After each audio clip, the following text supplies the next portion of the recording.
এই আসমান বানাইয়া কোরআনের কোথাও বলি নাই আসমান সুন্দর করে বানাইছি, জমিন বানাইয়া কোথাও বলি নাই জমিন সুন্দর করে বানাইছি, গোটা সৃষ্টি জগৎ বানাইয়া কোথাও বলি নাই সুন্দর করে বানাইছি। কিন্তু মানুষ রে, তুই 3.5 হাত তোরে বানাইয়া কোরআনে একটা নয়, দুইটা নয়, 4টা কসম করে বলছি তোরে সুন্দর করে বানাইছি।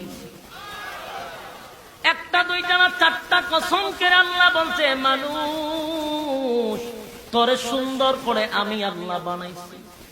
ও তিন ফলের কসম, ও জাইতুন ফলের কসম, ও তুরে সিনিনা সিনাই পর্বতের কসম, ও হাযাল বালাদিল আমিন পবিত্র মক্কা নগরীর কসম। 4টা কসম করে আল্লাহ বলেন লাকাদ খালাকনাল ইনসানা ফি আহসানি তাকওয়িম। 4টা কসম করছে মালিক। 4টা কসম করে বলে আল্লাহ বলেন বান্দা তোরে সুন্দর করে বানাইছি। কেন সুন্দর করে বানাইলাম? একমাত্র গোলামি করবি আমি আল্লাহ, সেজদা দিবি আমি আল্লাহ রে। আমি আল্লাহ ছাড়া কারো কাছে মাথা নত করা যাবে না। হ্যাঁ কথা কন, আল্লাহ ছাড়া কারো কাছে মাথা নত করা যাবে?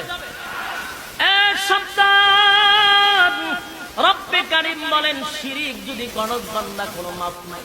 সেজদা দেওয়ার সাথে সাথে ঈমান তালাক দিয়া চলে যায়। মাজারে দেন বাজারে দেন, আগে দিত মরাটারে সেজদা, এখন দেখি জিন্দাডিরও সেজদা মাইরা দেয়। ঈমান কিন্তু তালাক দিল।